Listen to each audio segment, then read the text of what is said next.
నమస్తే, నేను Kavitha. Welcome to I Dream. క్రికెట్లో ఇప్పటిదాకా సామాన్య సగటు ప్రేక్షకుడికి అర్థం కాంది డిఎల్ఎస్ మెథడ్. అసలు ఎలా పరుగులు ఉంటాయి, నిర్ధారణ ఎలా చేస్తుంటారు, యావరేజ్లని ఎలా సెట్ చేస్తుంటారు, ఎవరు విన్నర్గా అనౌన్స్ చేస్తుంటారు. ఈ డిఎల్ఎస్ పద్ధతికి సంబంధించి ముందు నుంచి ఒక చర్చ అయితే ఉంది. కాకుంటే మోస్ట్ పర్ఫెక్ట్గా అక్యురేట్గా మాత్రం ఫలితాలను ఇస్తుంది అనేది మాత్రం ఉంది. దీంట్లో డిఎల్ఎస్ మెథడ్లో డక్వర్త్, లేవిస్ అండ్ స్టెర్న్ దీన్ని స్టార్ట్ చేస్తే డక్వర్త్ నిన్న మరణించారు. సో అతనికి ట్రిబ్యూట్గా ఓవరాల్గా డిఎల్ఎస్ మెథడ్ ఎలా ఉండబోతుంది. మనతో పాటుగా ఉన్నారు sports analyst, cricket commentator Sudheer గారు. సుధీర్ గారు నమస్కారం అండి. నమస్కారం అండి. డిఎల్ఎస్ మెథడ్ అనేది ఆల్మోస్ట్ ఒక 25 years అవుతుంది కదా. 97 నుంచి అంటే 27 years అయిపోయింది దాదాపు. 27 years అవుతుంది. 3 decades కు దగ్గరలో ఉన్నాం. 3 decades. అయితే అంతకు ముందు ఉన్నటువంటి యావరేజ్ మెథడ్ అనేది ఉంది, మోస్ట్ ప్రొడక్టివ్ ఓవర్స్ అనే మెథడ్, ఇవన్నీ కాదని డిఎల్ఎస్ మెథడ్ని తీసుకొచ్చారు. యాక్చువల్గా డిఎల్ఎస్ ముగ్గురు కలిసి చేసినటువంటి ఈ మెథడ్లో డక్వర్త్, లూయిస్ నిన్న మరణించారు. సో ఓవరాల్గా ఇప్పటికీ ఆ కన్ఫ్యూజన్ అయితే ఉంది కదా. డక్వర్త్ మరణించాడు, లెవిస్ కాంబినేషన్లో ఫస్ట్ స్టార్ట్ చేశారు మీరు అన్నట్టుగా. అండ్ చూడండి, ఫస్ట్ నాకు కూడా ఇప్పుడు చూడండి, మనం చిన్నప్పుడు మనం అందరం మ్యాథ్స్ కూడా చదువుకున్నాం. a+b² ఎంత అంటే ఇప్పటికి కూడా మనకు గుర్తుంటుంది. a² + b² + 2ab అని అందరం చెప్తుంటాం. ట్రిగ్నామెట్రీ కూడా కొన్ని ఈజీగా ఉంటాయి. సైన్ బై కాస్ అంటే ఏంటంటే tan θ అని అందరూ చెప్పగలుగుతారు. బట్ ఈ డక్వర్త్ మాత్రం అసలు యాక్చువల్లీ ఎంత పెద్ద మ్యాథమెటిషియన్స్ అయినప్పుడు వాళ్ళకు కూడా అర్థం కానిటువంటి ఒక మెథడ్ను వాళ్ళు ఇంట్రడ్యూస్ చేయగలరు. దట్ యాక్చువల్లీ ఒక రకంగా చెప్పాలంటే ఈ ఫౌల్ ప్లేలో ఫేర్గా ఉండాలి మంచి టీంకు అన్నటువంటి ఒక ఉద్దేశం మంచిది అసలు యాక్చువల్గా. So first Duckworth and Tony Levi's కలిసి 97లో దాన్ని ఇంట్రడ్యూస్ చేశారు. ఎందుకంటే వాళ్ళకు ఎప్పటి నుంచి ఇంట్రడ్యూస్ చేయాల్సి వచ్చింది అంటే 92 ఎగ్జాంపుల్ వాళ్ళు మైండ్లో పెట్టుకున్నారు. సౌత్ ఆఫ్రికా అన్ఫార్చునేట్లీ ఫైనల్ వచ్చిన 13 బాల్ ఫస్ట్ 22 చేయాలి. 13 బాల్లకు 22 ఉన్నటువంటి సౌత్ ఆఫ్రికా ఒక చిన్న వర్షం కారణంగా ఆటంకం కలగడంతో మళ్ళీ బ్యాటింగ్ చేసేటప్పుడు అలా ఎందుకు ఉండాలి, ఎందుకు నష్టపోవాలి అసలు. 1 బాల్కు 22 సాధ్యం అవుతుంది కాదు కదా. 1 బాల్కు 6 కొట్లేస్తారు కానీ అది కాదు కదా.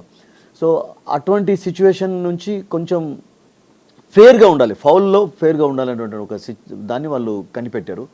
కానీ ఆ కనిపెట్టడం ఎలా కనిపెట్టారంటే మామూలు వ్యక్తి మీరు అన్నట్టుగా కామన్ మ్యాన్కి మాత్రం అసలు యాక్చువల్గా మ్యాథ్స్ తెలియని వాళ్ళకైతే ఇంకా నాటువంటి వాళ్ళకి ఇంకా జీరో అవుతుంది. అందుకని మేము కమెంటరీ చెప్పినప్పుడు కూడా ఏం చేస్తుంటాం, ప్రతిసారి కూడా స్కోరర్స్ పక్కకుంటారు, లేకుంటే ఈ 5 overs ఎన్ని కొట్టాలి లెక్క వేసుకోవాలి వాళ్ళు ఇస్తుంటారు కనుక మేము చెప్తుంటాం. బట్ అక్కడ కూర్చున్నప్పుడు కమెంటరీ బాక్స్లో ఫర్ ఎగ్జాంపుల్ ఇప్పుడు 20 overs 180 కొట్టారు అనుకోండి ఒక టీము, 15 overs డిఎల్ఎస్ ప్రకారం ఎంత స్కోర్ చేయాలంటే యూ కాంట్ సే యాక్చువల్లీ. మళ్ళీ అన్ని ఎందుకంటే వికెట్స్ ఎన్ని కోల్పోయినారు, ఎన్ని ప్రోడక్టివ్ మీరు అన్నట్టుగా ఎంపీఓ అంటారు కదా, మోస్ట్ ప్రొడక్టివ్ ఓవర్స్ ఉన్నాయి. And 5 overs best run rate ఎంత చేయాల్సి ఉంటుంది. సో అవన్నీ కూడా క్యాలిక్యులేషన్ తీసుకోవాల్సి వస్తుందండి. ఫర్ ఎగ్జాంపుల్ ఒక టీం బ్యాటింగ్ చేస్తున్నప్పుడు ఒక 300 runs స్కోర్ చేసింది అనుకో 50. So the best productive overs వాళ్ళకు 25 overs 200 వచ్చినాయి ఉన్నాయి అనుకుంటాం. సో 200కు వచ్చినాయి ఉన్నాయంటే ఎన్ని అవుతుంది, 25 × 8 అయిపోతుంది వాళ్ళు. 25 × 8 200 అవుతుంది.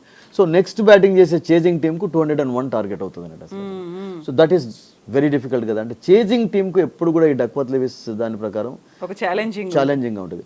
ఒక్కొక్కసారి కొన్ని రెయిన్ కట్టెల్ మ్యాచెస్లో బెనిఫిట్స్ కూడా కావచ్చు. ఎందుకంటే ఎలా అంటే ఇప్పుడు వర్షం వచ్చే ఛాన్సెస్ ఉన్నాయని చెప్పి ఎక్స్పెక్ట్ చేసినప్పుడు ఫస్ట్ ఏం చేస్తారంటే బౌలింగ్ తీసుకొని ఆ పొజిషన్ కొంచెం తక్కువ స్కోర్కు కట్టడి చేసే ప్రయత్నం చేస్తారు. ఆ తర్వాత 5 overs ఫర్ ఎగ్జాంపుల్ 60-70 కొట్టడం ఈజీ అయిపోతుంది చేంజ్. ఎందుకంటే బికాస్ 5 overs ఎందుకు ఈజీ అవుతుంది అంటే కవితాజీ, మీకు ఆల్ 10 wickets మీ చేతిలో ఉంటాయి. యూఆర్ స్టార్టింగ్ 10 wickets తోటి స్టార్ట్ చేస్తుంటారు కనుక మీరు వికెట్ ఒకటి కోల్పోకుండా ఉంటారు కనుక మొదటి నుంచి కూడా. So you will get benefited actually. So ఈ డక్వర్త్ లెవిస్తో పాటు ఆస్ట్రేలియన్ 2004లో స్టీవెన్ స్టర్న్ అతడు కూడా ఇంక్లూడ్. అందుకనే దాన్ని 2014 నుండి ఏమంటారు అంటే డిఎల్ఎస్ మెథడ్ అంటాం. ఫస్ట్ డక్వర్త్ లెవిస్గా ఉండేది, ఇప్పుడు డిఎల్ఎస్ మెథడ్గా మారిపోయింది. సో ఇది ఇప్పటికీ కూడా కన్ఫ్యూజన్ అండి అసలు యాక్చువల్గా. ఎట్లా క్యాలిక్యులేషన్ సడన్గా మారుతుంది, ఎన్ని ఓవర్స్లో ఎన్ని రన్స్ కొట్టాల్సి వస్తుంది అనేది nobody can immediately give result అయితే ఇవ్వలేరు. సో అది ఆటోమేటిక్గా ఇప్పుడు సెట్ చేసి పెట్టారు కనుక కంప్యూటర్లో ఎట్లానైతే అన్ని క్యాలిక్యులేషన్స్ చేసి పెడతారో దాని ప్రకారం ఇప్పుడు ఫర్ ఎగ్జాంపుల్ 15 overs మ్యాచ్ జరిగింది. 15 overs ఒక టీం కొట్టినప్పుడు 170 కొట్టారు అనుకుందాం. వీళ్ళకు 5 overs వరకే ఛాన్స్ ఉంది. ఆ 5 overs the most productive overs ఎన్ని ఉంటాయి, 10 వికెట్స్ వీళ్ళకి చేతిలో ఉంటే వాళ్ళు ఎన్ని వికెట్, సో దాంతో అక్కడ క్యాలిక్యులేట్ చేశాడు. సో ఇది అర్థం చేసుకోవడం అనేది ఒక కామన్ మ్యాన్ కాదు, ఒక ఈవెన్ క్రికెట్ తెలిసిన వ్యక్తులకు కూడా చాలా కష్టమే. ఇప్పుడు మీరు ఫర్ ఎగ్జాంపుల్ స్ట్రేట్ అవే ఇప్పుడు క్రికెట్ ఆడుతున్నటువంటి కెప్టెన్ రోహిత్ శర్మని అడిగా కానీ అతడే అడుగుతాడు వచ్చిన తర్వాత ఎంత చేయాల్సి ఉంటుందని, బట్ దే కాంట్ క్యాలిక్యులేట్ చేసుకోలేరు. అవన్నీ క్యాలిక్యులేట్ చేసుకుంటే ఏమవుతుందంటే మైండ్లో యూ కమాండ్ ప్రెషర్ ఆల్సో. అవును కదా, ఇప్పుడు మీకు ఫ్రీగా అసలు బ్యాటింగ్ చేసేటందుకు పోతున్నప్పుడు ఆట మీద ఫోకస్ ఉండాలి. కానీ డక్వర్త్ లెవిస్ ప్రకారం ఇంత ఉండవచ్చు అంత ఉండవచ్చు అని మనం మైదానంలో ప్రవేశించాం అనుకోండి, we cannot focus on the game, concentration అనేది ఉండదు. So the most productive overs ఒకటి, తర్వాత వికెట్స్ చేతిలో ఉండడం అనేది డక్వర్త్ లెవిస్ చేజింగ్ టీంకు కొంచెం బెనిఫిట్స్ ఉంటాయి అసలు చేజింగ్ చేస్తున్నప్పుడు. బట్ చేజింగ్ టీంకు ఎప్పుడు కూడా డక్వర్త్ లెవిస్ ప్రకారం ఐ థింక్ ఎన్ని బెనిఫిట్స్ ఉన్నా కానీ అంతే డిఫికల్ట్ అండి అసలు.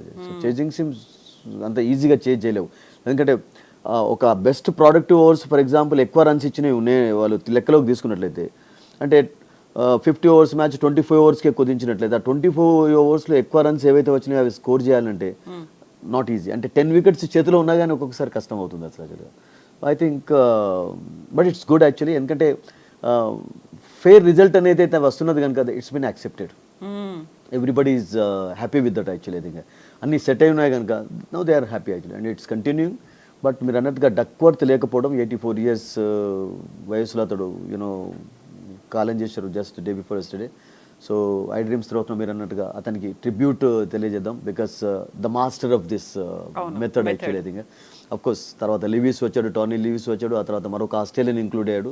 సో డిఎల్ నుండి డిఎల్ఎస్ అయిపోయింది ఇప్పుడు, అండ్ స్టిల్ కన్ఫ్యూజింగ్. బట్ ఈ మెథడ్ అనేది ఒక రకంగా చెప్పానంటే players are happy, the managements are happy, లేకుంటే అప్పుడే దాన్ని అడ్జస్ట్ అవ్వాలి.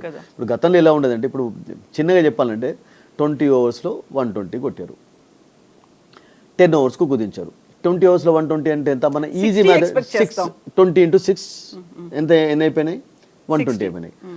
మళ్ళీ ఇప్పుడు 10 ఓవర్స్కు కుదించినప్పుడు మరి 6 యావరేజ్ చేయాలంటే 10 ఓవర్లలో 60 కొట్టాలి. అప్పుడు గతంలో అలా ఉండేది.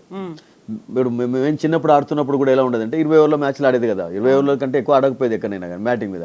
20 ఓవర్లలో ఒక టీం 140 కొట్టింది అనుకోండి, 7 యావరేజ్ వచ్చింది. 8 ఓవర్లకు కుదించారు మ్యాచ్ను, 8 ఓవర్లకు కుదించారంటే ఎంత అవుతుంది, ఆ 7 తోటే యాడ్ చేయాలి అంటే 8 into 7 ఎంత అవుతుంది, 56 రన్లు కొట్టాలి. That's it. అప్పుడు ఈజీగా ఉండేది, ఎనీ కామన్ మ్యాన్ కూడా ఇంత కొట్టాలనేది అబ్జెక్ట్. బట్ ఈ డిఎల్ఎస్ వచ్చిన తర్వాత బెనిఫిట్స్ జరిగాయి, teams are happy actually. Only కన్ఫ్యూజన్గా ఉంటుంది, కొంచెం అందరూ అర్థం చేసుకోలేరు, అదొక్కటి తప్పితే. But it is really you know helped, అంటే ఆ ఫెయిర్ ప్లే విషయంలో డెఫినెట్లీ, అంటే ఒక ఫౌల్ సిచ్యువేషన్లో ఫెయిర్ ప్లే ఉండడానికి మాత్రం అది దోహదపడింది. అంటే we have to I mean దాన్ని ఏమంటారంటే hats off to these guys actually you have invented this, no doubt about it. So ఆడుతున్న ప్లేయర్ ఆ మ్యాచ్కి సంబంధించే కాదు, మొన్న నాకౌట్ స్టేజ్లో సూపర్ 8లో కూడా ఆఫ్ఘనిస్తాన్ వర్సెస్ బంగ్లాదేశ్ ఆడినప్పుడు ఈ ఇద్దరిలో ఎవరు గెలుస్తారు అనే దానికంటే వీళ్ళిద్దరు ప్లేని బేస్ చేసుకొని ఆస్ట్రేలియా సెమీఫైనల్స్కి వెళ్తుందా లేదా అనేది కూడా అంతే. ఇప్పుడు మీరు అన్నట్టుగా ఇప్పుడు ఓవర్స్లో ఫర్ ఎగ్జాంపుల్ ఇప్పుడు 170 రన్స్ 117 వాళ్ళు స్కోర్ చేసేటప్పుడు 114 దగ్గర స్కోర్ చేసినప్పుడు ఎంత ఉండాలి, 3 రన్లతో డిఫరెన్స్ ఉండాలి కదా. బట్ డిఎల్ఎస్ ప్రకారం కుదించినప్పుడు ఏమవుతుందంటే అది 8 రన్స్కి మారిపోయింది అసలు.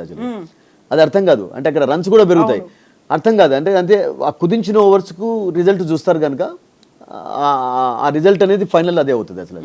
అంటే 3 runs తోటి ఓడిపోయిన డిఫరెన్స్ ఉండదు. 114 117లో 3 runs ఉంటుంది కదా డిఫరెన్స్. బట్ ఇప్పుడు వాళ్ళు ఓడిపోయినా కానీ ఆ 17 ఓవర్స్కు కుదించడం అనేది ఇంపార్టెంట్గా మారింది కనుక అక్కడ డిఫరెన్స్ అనేది కొంచెం పెరిగిపోతుంది అసలు. So still I think confusing అండి ఇది. నాకైతే ఇప్పటికీ కూడా నేను డిఎల్ఎస్ ఎంత ఉంటుందని వేరే వాళ్ళని అడుగుతా తప్పితే అందరూ అదే చేస్తారు, కమెంటేటర్స్ కూడా అదే చేస్తారు. కమెంటేటర్స్ కూడా ఇమీడియట్గా అంటే మాకు ఒకటి లిస్ట్ ఇస్తారు జనరల్గా, దాన్ని ఫాలో అవుతుంటారు. ఆ లిస్ట్ అనేది మీకు అఫ్కోర్స్ గూగుల్ సెర్చ్ చేస్తే కూడా దొరుకుతుంది. అంటే ఇన్ని ఓవర్స్లో ఇన్ని వికెట్స్ పడితే ఇన్ని రన్స్ కొట్టాలి, 20 ఓవర్ల మ్యాచ్లో ఫర్ ఎగ్జాంపుల్ అంటే మినిమం 5 ఓవర్స్ అయితే ఉంటాయి కదా, 5 ఓవర్స్లో ఆ బెస్ట్ ఓవర్స్ ఎన్ని ఉంటాయి, ఆ బెస్ట్ ఓవర్స్లో వాళ్ళు 10 వికెట్స్ చేతిలో ఉన్నప్పుడు ఎంత చేజ్ చేయాలి, సో అప్పుడు క్యాలిక్యులేషన్. బట్ చేజింగ్ టీమ్కు డెఫినెట్లీ ఇది ఒక్కొక్కసారి చాలా కఠినంగానే మారుతుంది సమ్ సిచ్యువేషన్స్లో. బట్ కొన్ని సిచ్యువేషన్స్లో మాత్రం చేజింగ్ టీమ్స్కు బెనిఫిషియల్గా కూడా ఉంటుంది. సో బట్ ఇన్వెంట్ చేసిన వాళ్ళకు మాత్రం హ్యాట్స్ ఆఫ్ అసలు. అంటే ఎవరిని ఫెయిర్ గేమ్ కనిపించే ఫెయిర్ రిజల్ట్ ఉండాలి అని చెప్పి ఒక ఫాల్ సిచ్యువేషన్లో ఐ థింక్ ఆ బ్రెయిన్ మనం ఎంత మెచ్చుకున్నా కానీ తక్కువనే. అలా ఉంచారు అర్థం కాకుండా, అలాగే ఉండాలి అసలు. అది అంటే beyond our expectation, beyond our దాని థింకింగ్ అలా పెట్టారు కనుక అలాగే ఉండాలి ఏదైనా, అప్పుడే కొంచెం దాంట్లో ఆ థ్రిల్ అనేది ఉంటుంది. అది thank you so much. Thank you.